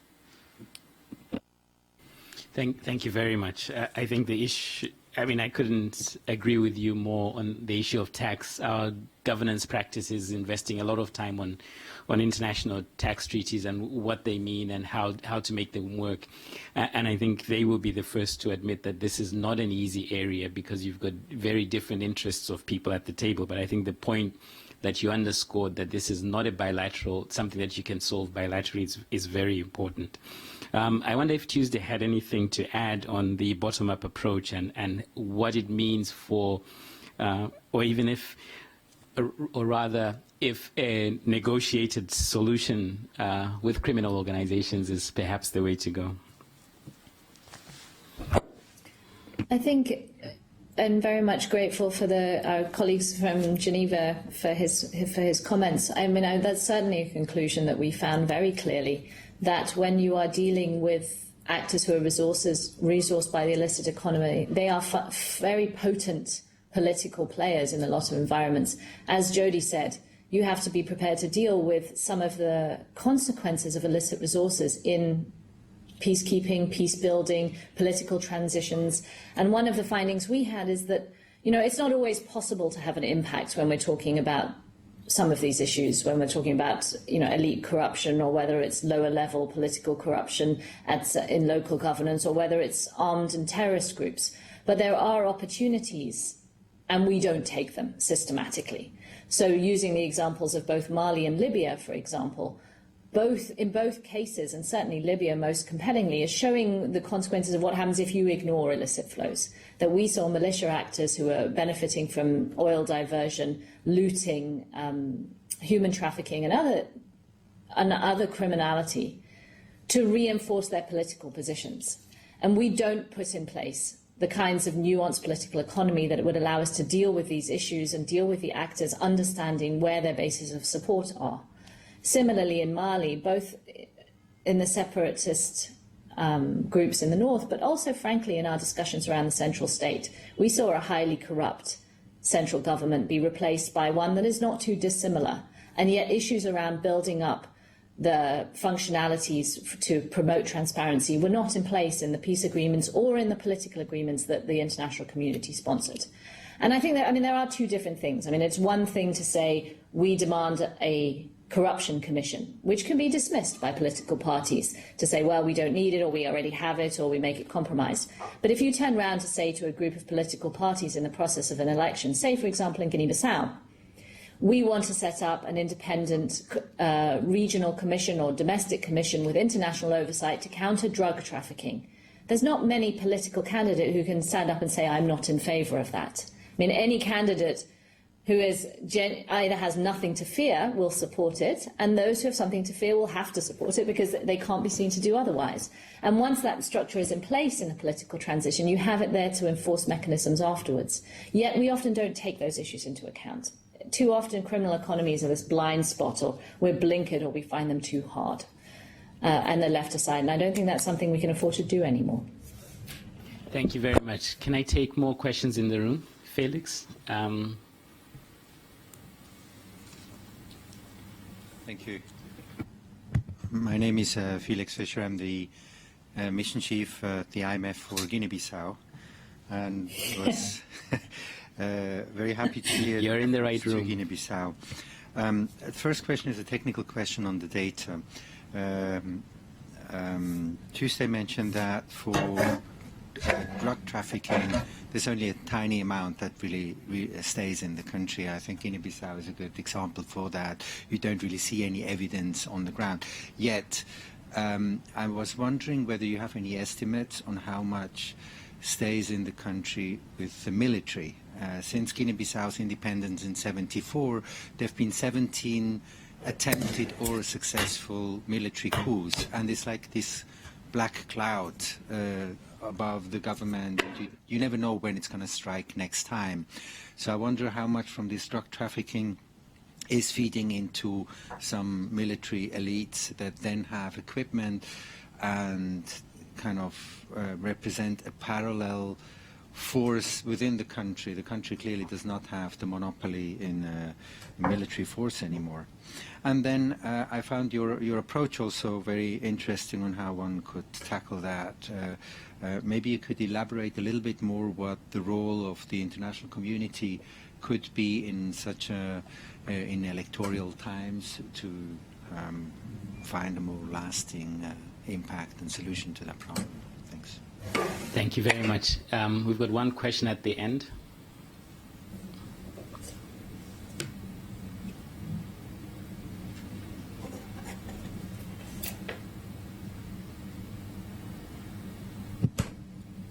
Good morning. Many thanks to all the panelists for their very incisive presentation, and to you, of course, Sam, for a very coordinated event. My question relates to a situation. My name is Aliu Ahmed, a senior advisor in EDS 25, which is responsible for Angola, Nigeria, and South Africa, and I'm a Nigerian.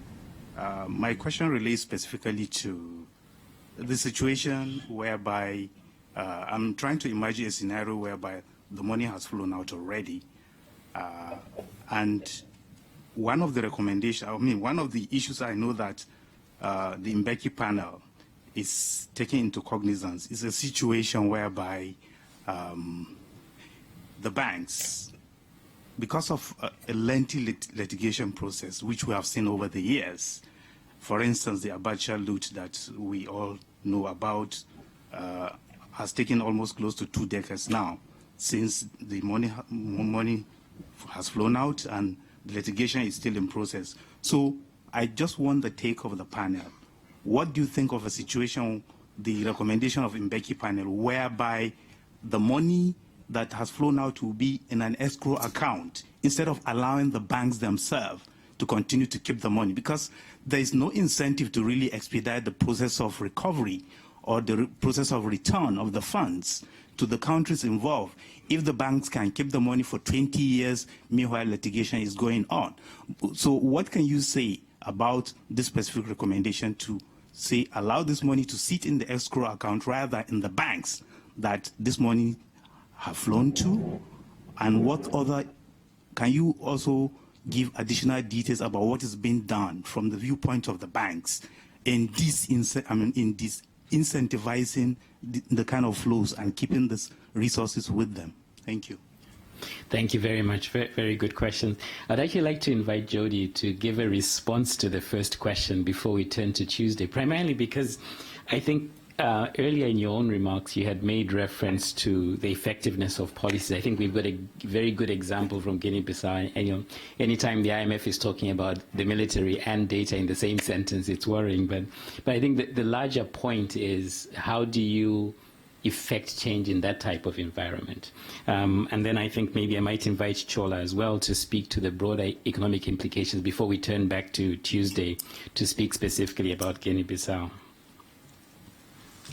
Sure, thank you. And I will presage my remarks by saying, other than reading the standard New York Times articles, I am not a Guinea-Bissau expert by any stretch of the imagination. But Guinea-Bissau and environments like that are a particular challenge of how there's a very strong incentive structure in that case to maintain the current status quo and a very strong disincentive for it to change. And so I tend to look at it on a couple levels. One of them is, how do you change the incentive structure of the key actors with a status quo situation? How do you make them either, ideally, at least acquiesce to reform and not stand in the way of reform? And I think that works in a couple of different key areas. On the broader level, conditionality is always very controversial and should be, but there can be cases where conditionality, very, very carefully focused, can work. Secondly, I would also, frankly, have to look at the specific incentive structures of key elites, and this requires a level of understanding of states that we're not always comfortable in getting into. But what are the specific incentive structure of that actor, and how can that be molded? And sometimes those are very non-economic, non-aid-based policy prescriptions and very personal. Things like individual freezes of assets to change their incentive structure to make them more amenable to having those discussions of reform. Possibility of prosecutions where that sort of financial flows have been sent extraterritorially and it can fall into somebody else's jurisdiction. Travel bans to force them to stay where they've actually kind of made the mess themselves where it is in the location. And overall, I think I would agree with some of the academics on this, that a different view of how development aid is put into place in these situations. We assume in most countries that the leaders of the country want to legitimate themselves and on some level have the national interest at heart. And I think that's probably true in most countries, at least to some extent, in most civil servants. But there are states in some situations, and Guinea-Bissau is the poster child, where that assumption cannot be the working assumption. You have to assume in some of the most rapacious countries, what we call criminally captured or fully criminalized countries, that any aid or development is going to be used for the benefit of that elite and probably not to the benefit of the citizens in society as aid is currently given, and start with the assumption that aid that comes in will make its way in to either bolster malign actors or become part of the illicit financial flow process. So I think changing the mindset of how you look at what is the role of the Ministry of Finance when you're building capacity, or what is the role of the security forces in protecting, or in this case not protecting, the country, has to be the first assumption you make in working those environments. Thank you very much. I think incentives with security forces and making them work in that type of environment is a challenging issue. I mean, Chola, given your experience with the Bank of Zambia, the Zambia Revenue Authority, fortunately, a peaceful country so far.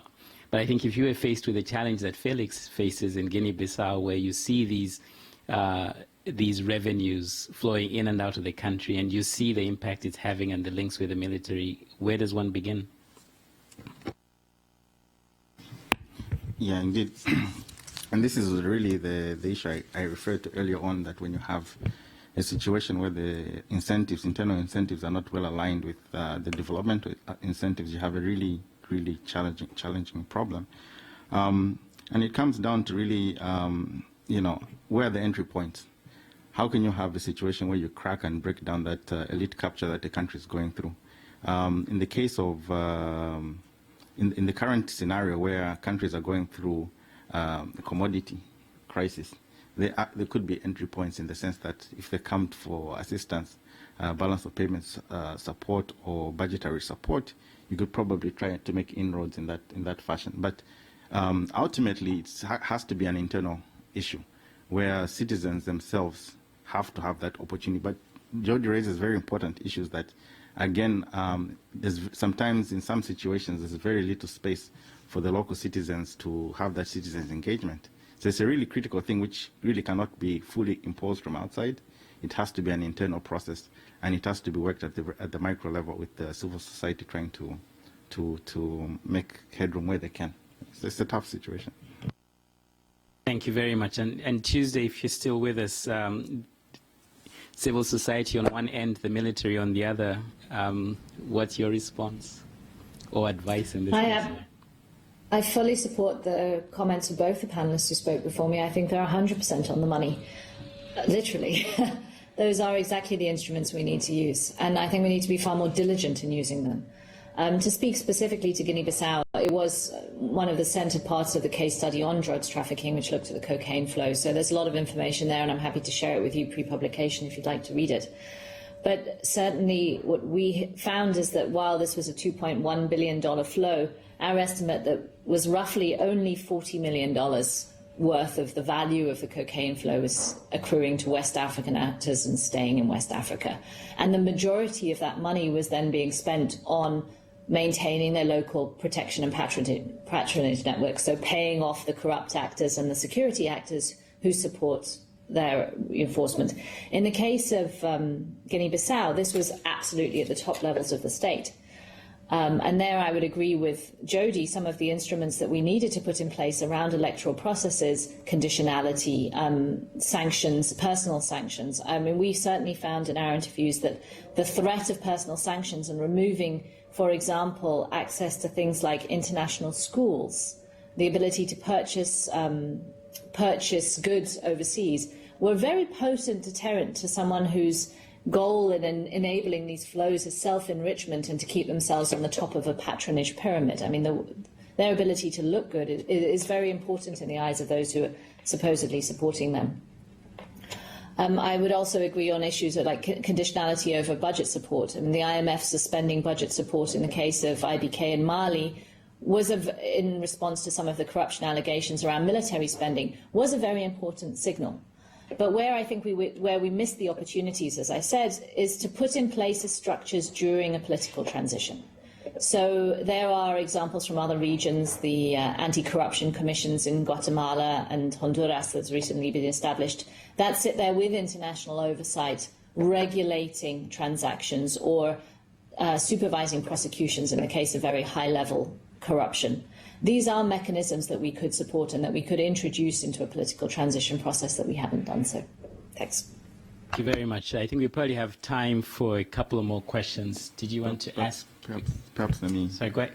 Let me just respond to the last question by Ali. Oh, sorry, I forgot one. Yeah, on the issue of the recommendation on the escrow account that the banks perhaps should not hold that money. I'll put it in very simple terms from Africa. If someone had to steal your chicken, and in the process the chicken laid several eggs and had some chicks, and you come back and get to confront that person, do you just take the chicken alone or do you go with the chicks alone? Well, everything. Thank you very much. But it is an important question in terms of where the money resides while the legal process is going through. And I know the STAR initiative has had to grapple with this question because the sums of monies involved are substantial. The eggs that are laid by the chicken are meaningful. And in only rare cases is it possible to then negotiate their constructive use for development, but it is not by far not an easy challenge. Any last two questions? We'll take one there. Anybody else? Okay. Could you use the mic there? Some people on the...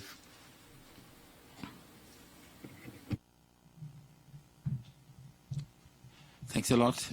My name is Gero Guarnesen. I have been working quite a lot in Africa and over the last 5 years in East Africa.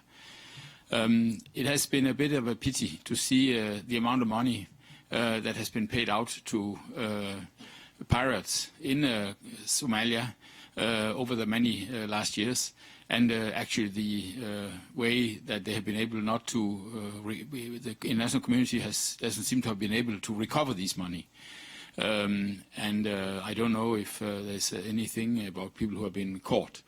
Having followed also the situation in some of these countries, I want to mention that the US has been doing a great work in getting some of these countries to be observing the rules in the FAFT, and that's a good thing.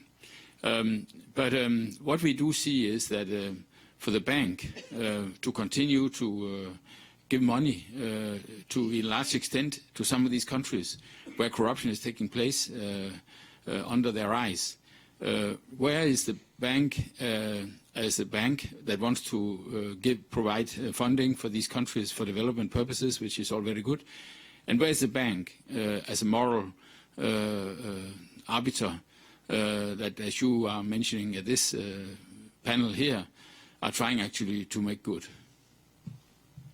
Thank you very much. Thank you very much for the presentation. My name is Sid Berry. I'm co-chair with Chola on the Advisors Illicit Financial Flow Working Group. I think in our work with the bank, we're making a lot of progress. During the discussions on the procurement framework, the new procurement framework, we were able to raise the issue on the beneficial ownership. So I think now we have something in that new framework that at least is trying to track those beneficial ownership aspects, and then help countries to increase their capacity to do so. We're also working with the IFC to see how, to what extent this can be included in the DD process, the due diligence process. So this is a work on progress. So I think Chola clearly mentioned the areas where we need to make more. The bank needs to do more. The issue of resources is clearly one. Maybe I'll put that question to you, Chair. What is the bank doing on that? Because we know that the budget process is quite advanced for fiscal year 17. I would be interested to know what are the resources that the bank is willing to put, particularly in terms of capacity building in DRM, in the areas where the bank has a comparative advantage. Also on the STAR initiative, what the bank is planning to put as additional resource, both in terms of human resource and financial resources. Thank you. Thank you very much. One last question. Rex Wempen, Northern Resource. I wanted to ask if at some point in the future the bank, which has devoted resources to investigating corruption on the part of private actors, will perhaps investigate national actors as well. The main investors in the bank, whether that be the U.S. or European countries or Japan, of course, have an interest in their businesses not being extorted by countries who maybe confront international investors with a price of admission, so to speak, to pay to play, Chicago style, perhaps. So, wondering at what point might the bank consider, or is the bank considering, investigating both the public side as well as the private side? Thank you. Thank you very much for those three questions, all directed at the bank. I'll try and speak on behalf of the bank. I think they're highly related. One is the recognition that this is a global phenomenon. It's an important phenomenon. And I think I'd put my response in three parts. One is to make it clear that when we support the STAR initiative, for example, on stolen asset recoveries, the bank itself does not engage in the actual investigation of the specific cases. We don't have that mandate at all. What we do, however, is provide the facility for the discussions regarding the investigations to take place. As you will have heard in the conversation today, oftentimes, even when the monies have been identified, one of the biggest challenges we find is that actually on the domestic front, that we do not have the institutions, the legal framework to actually facilitate the return of those monies. In those cases, the bank facilitates contacts, it puts agencies together to work out on the individual cases, but the bank itself is not a party to those discussions, to those issues.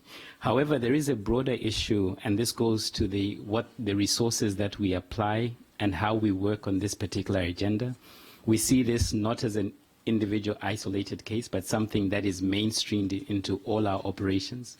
So in our extractives practices, all of them work very closely on transparency. So the financial resources goes into the mainstream work we do, be it in Angola or other oil exporting countries or any of these countries who are exposed to a lot of the illicit financial resources that you've outlined.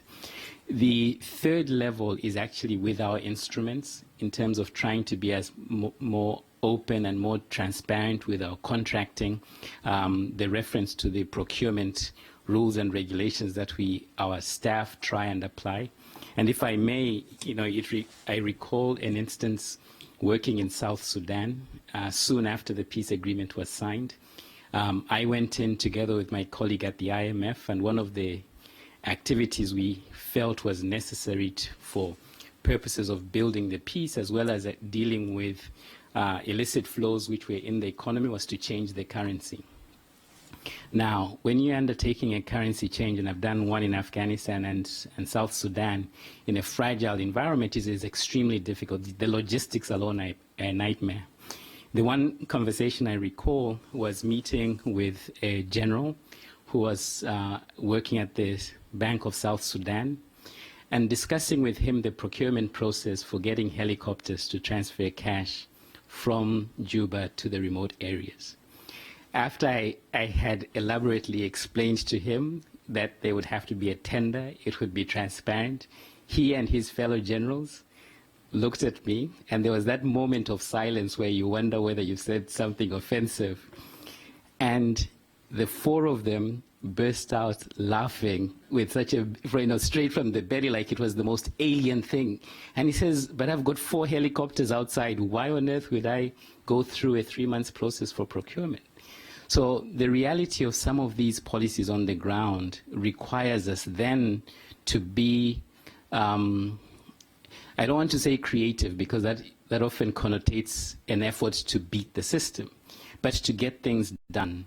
And there have been times when the bank has recognized, for example, as we did in Ethiopia, where we realized that in Helmand province, for example, trying to get people to move away from opium to legitimate cash crops required us to work with security forces much closer. But in the end, it hurt us a great deal, because with my short hair, I was no longer a development agency employee. I was viewed differently, and it made the discussion difficult. The point I'm trying to make is that I think as an institution, try as we might to engage with illicit flows, there is a limit to which our own instruments, our own ability can go. And it's at that point where it is inevitable that we have to work with civil society, we have to work with the UN agencies and other actors who have much more reach and access. And I think it's therefore incumbent that when they are much closer to the transactions, when they spot things that we are doing wrong as an institution, in a forum like this one, we discuss them and try and find alternatives that are meaningful and viable. And so in my closing remarks, and I would like to invite Jody, Chola, and Tuesday to, for their 2-minute summary on what's the one key takeaway they take away from this discussion, and without any sort of guidance on what they have to say. But I think in terms of my own sense is just the reality of saying this is big, this has significant development impact, this requires everybody at the table to make their best effort, to put their best foot forward. But this is something that's going to require all of us to stay in for the long haul. Perhaps we can start with Jody, Tuesday, and Chola as we wrap up. All right. I appreciate the opportunity to comment at the end, and I would say the big takeaway is that we need to have a much broader understanding of the political economies of the environments that we work in, whether on a local level as development actors, whether with working with local partners, whether with understanding the various licit and illicit economies and the politics involved in those economies and locations. And because we're in a World Bank forum, urging that to be part of the World Bank's way ahead. We as Global Witness were delighted to see the systematic country diagnostic comprehensive partnership framework concept when it was first announced. But for example, when we got the first SCD on Burma that came out, the word corruption didn't show up till page, I think it was 67. And while there were beautiful charts on agricultural production and stuff in Burma, Myanmar, there was no assessment itself of the illicit economy. At the time, it was recognized that the illicit economy was pretty large based on some work by Harvard and others. A Global Witness has since done some work, for example, that the jade economy itself that's illicit, it might be as much as 50% of GDP in Burma. That's a big slush fund to motivate some actors at the current status quo level. And yet, that SCD that was supposed to create the 5 to 10 year strategy for how to do development in Myanmar had no discussion at all on illicit finance, almost no discussion on issues of corruption almost no issues of discussion of the role of security forces, other malign actors. In that particular case, security forces involved in that economy. So I'd say a requirement for a much broader risk assessment in areas that we always, not as development people, aren't always comfortable in is going to be necessary. But the good thing about that, too, is that may also provide us new tools with which to work with and hopefully have more success with. A broader assessment means you come up with broader ideas of what can be done and new influence points that might be more relevant to the current ones we have or might supplement current ones we have. Thank you. Thank you very much. Chola? Thank you so much. Takeaways and just maybe some messages. Learned a lot from my colleagues, my other panelists. Clearly, we need to have a differentiated approach to the complex issue of illicit financial flows, whether it be in terms of the commercial-related illicit financial flows or those that relate to security and other forms of crime. We need a differentiated approach. It's important to understand the issues from the bottom up, very, very important. On the issue of the international financial framework, the international financial architecture, it's important that we have to bring a fundamental change to this issue, that the issue of tax havens needs to be addressed clearly and very boldly. On the issue of recovery of stolen assets, we need an aggressive move from the bank and all other players. We do think that funds, once identified as proceeds of crime or corruption which are held in another bank, those should be held outside that bank, and that bank should pay penalties if it's evaluated that it had known that these were stolen funds. Under the, with respect to the know your customer sort of principles. The World Bank Group should step up its game, come up with its stake-taking paper, collaborate with partners in the areas where it cannot cover certain activities. It will be important for the bank to be very clear what it can and cannot do. It will be important for the bank to be aggressive in enhancing its human resource in the areas of taxation and transfer pricing. It will also be critical for the bank to ring-fence some funds for next year and the years going forward with an adequate budget that matches the aggressive language that it has put forward on the table. We as Africans remain optimistic on stemming illicit financial flows. We do feel that the quest is not elusive as the title says, but we can actually get there. And there's early evidence that we can do that. We've moved a long way from where we were last year when this issue was first coming out. So I'm very hopeful that we can move forward and see a better financial tax system that works for countries, help them determine their own destiny. Thank you. Much, Chola. Tuesday. Thank you very much. I think I'm just going to echo with great applause the conclusions of Jody, who said everything I think that needed to be said as far as I was concerned. The need for political economy, the need to address vested interests, and the need to better measure the size of informal illicit economic activity. I'm going to end you up with, I guess, a cute quote. As I said in my presentation, we tend to ignore the illicit. So the world trade architecture tends to ignore illicit trade. Our economists fail to measure illicit activity, but it really is something worth doing. We started on a question around scale. When the UK Statistical Agency decided to reassess how it measured GDP to include illicit criminal activity, so money spent on drugs, money spent on prostitution, the UK economy grew by around 7%. When the Italians did the same thing, their economy grew by 18%. So, I mean, these are significant drivers of economic activity that are falling outside of the framework of our ability to measure them and understand them and to regulate them. And so where a lot of the things that I've heard in the conversation today around illicit financial flows, around transfer pricing, around the FATF and the role that they have to play in anti-money laundering, remember in some fragile economies, those instruments are missing some 50, 80, sometimes more % of economic activity in the region. So strengthening an FIU, strengthening money laundering protocols is missing those activities completely. And they are quite powerful and potent. So we have seen, for example, a number of FATF reports recently talking about hawala transfers and the need to look at how to manage and regulate hawala transfers. We haven't done that well, and we don't know how to do that well, and the consequences have often been greater harm to development than any better control over the criminal economy. So I think I take away also Jodie's final point that we need to rethink our toolbox. We need to look at how we manage in situations of corruption and informality, and we need to learn how to do things better and with a greater insistence. Thanks. Thank you very much. I think the three of you have ably summarized the conversation and saved me trying to wrap things up neatly. I couldn't agree with the comments that you have all made. And certainly my colleagues from within the bank who have been in this audience will have appreciated the feedback and the recommendations and suggestions in terms of going forward.